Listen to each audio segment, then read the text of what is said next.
আসসালামু আলাইকুম। আজকে আমরা হোয়াইট ডাইং নিয়ে আলোচনা করব।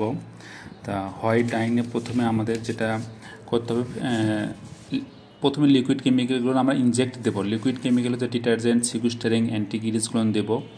কারণ ফেব্রিকে ক্রিজ মার্কের ইস্যু একটা থাকে, তাই আমরা যদি অ্যান্টিক্রিজ, সিকুস্টারিং, ডিটারজেন্টের পানিতে ফেব্রিকটা লোড দেই তাহলে ক্রিজ মার্কের প্রবলেমটা একটু কম হয় বা সম্ভাবনা কম থাকে। তারপর আমরা ফেব্রিকটা লোড দেবো। কাস্টিক ডোজিং দেবো 50 টেম্পারেচারে 6 মিনিট অথবা 60 টেম্পারেচারেও আমরা দিতে পারি, ঠান্ডায় দিলেই ভালো হয়।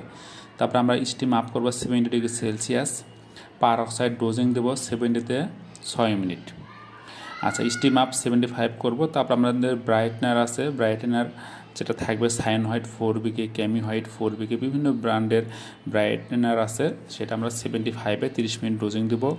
দিয়ে রান টাইম ঘোরাবো 100-তে 45 মিনিট।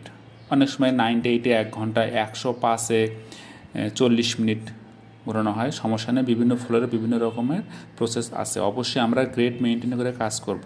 1.5 বা 2 গ্রেডে স্টিম ওঠাবো। যদি হাই জিএসএম হয় গ্রেড আরও কমায় দেবো। ল্যাকড়া ফেব্রিক হলে আমরা অবশ্যই গ্রেড মেনটেন করে কাজ করব, কারণ ক্রিজ মার্কের সম্ভাবনা থাকে। তারপরে আমরা কুলিং নেসবো। অবশ্যই কুলিং আনার সময় আমরা গ্রেড মেনটেন করব। 75 বা 80 ডিগ্রি সেলসিয়াসে কুলিং এনে শেড চেক করে আমরা বাথের পানি ড্রেন করে দেব। তারপর নর্মাল হট দিয়ে একটা ক্লিয়ার ওয়াশ করে আমরা অ্যাসিড দেব। অ্যাসিড দিয়ে পিএইচ কন্ট্রোল করে এনজাইম করব 55-তে 1 ঘন্টা। এনজাইম করার পর যদি শেড ভালো থাকে তাহলে এনজাইম হটের দরকার নাই। যদি ডাল থাকে বা কোনো ইস্যু থাকে তখন আমাদের অন্য হিসাব, তখন সিকুস্টারিং হট দিয়ে তার ভিতরে ব্রাইটনার দিয়ে আবার শেডটাকে ব্রাইট করতে হবে। আচ্ছা, তারপরে আমরা সফটওয়্যার ডোজিং দিয়ে 10 মিনিট, রান টাইম 20 মিনিট দিয়ে আমরা আনলোড করব।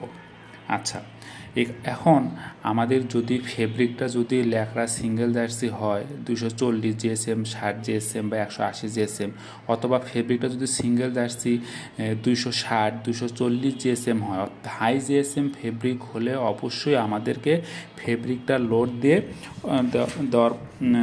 দেওয়ার পরে ডিমিনারাইজেশন করতে হবে।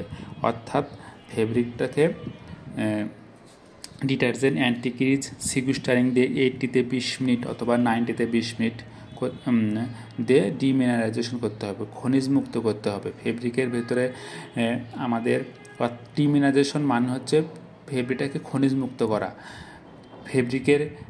ফেব্রিকটা টাফ থাকে, স্টিফনেস থাকে, এখান থেকে আমাদেরকে ফেব্রিকটাকে সফট টেক্সচার করা, ফেব্রিকের পারফরমেন্স বাড়ায়। আচ্ছা, এখন অনেক সময় ডিমিনারাইজেশন কাস্টিক, হাইড্রোস, ডিটারজেন্ট, অ্যান্টিক্রিজ দিয়ে 80-তে 20 মিনিট বা 90-তে 20 মিনিট দেওয়া হয়। অবশ্যই ডিমিনারাইজেশন করতে হবে। আর হোয়াইট ডাইংয়ের ক্ষেত্রে কিছু সতর্কতা অবলম্বন করতে হবে, যেমন হচ্ছে আমার দ্রুত ফিনিশ করতে হবে, তা না হলে ইয়েলো স্পট পড়তে পারে এবং ফেব্রিকটাকে আমার পিএইচ কন্ট্রোল করে নামাতে হবে। H&M buyer, cause, arcade, premium বায়ারের ক্ষেত্রে হলেও বা আমাদেরকে অবশ্যই পিএইচটা কন্ট্রোল করে আনলোড করতে হবে, দ্রুত ফিনিশ করতে হবে যাতে ইয়েলো স্পট না পড়ে। আচ্ছা, এই ছিল হোয়াইট ডাইং প্রসেস। ল্যাকড়া সিঙ্গেল জার্সি বা হাই জিএসএম হলে অবশ্যই গ্রেড মেনটেন করে কাজ করতে হবে, তাছাড়া ফেব্রিকে ক্রিজ মার্কের সম্ভাবনা থাকে। সিঙ্গেল জার্সি, ল্যাকড়া সিঙ্গেল জার্সির ক্ষেত্রে সেম প্রসেস, কোনো সমস্যা নেই।